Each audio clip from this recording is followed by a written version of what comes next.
Welcome to week 22 of the Jamaican Girl Better For Me challenge, and we're using the Jamaican Proverbs journal. And this week's proverb says, when dog have money him buy cheese. When dog have money him buy cheese means when people have a lot of money, they buy things that they don't need, right? And this week's activity is asking 3 things you wasted money on. Sheen. Have you changed? Absolutely not. I have not changed. How do I feel after? When I get the packages, me happy.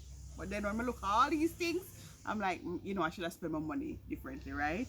And what do I learn? I love buy things. I love buy things and I love look nice, right? Are you now mindful of your spending? Yes, that somewhat, because when you have children and you have responsibilities, you have to look at making sure that you're covering your bills properly before you get into spending the money, right?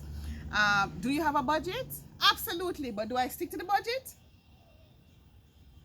Rank my budgeting skills out of 5. I'm gonna give myself a 4, because I think I'm pretty good on making sure I do what I need to do. And this week's 7 days challenge would be learn about 3 financial habits and apply for this week. So this week I'm going to be making a budget, and then I'm going to be sticking to that budget, and then after I'm going to rank the challenge. So this book is available for those people that is all over the world. You can go on Amazon or on my website drcorneliawaltersjones.com, and for those people in Jamaica, drcorneliawaltersjones.com. we will deliver via Knutsford Express to wherever you are in Jamaica, or by Jamaica Post, you decide. So see you next week.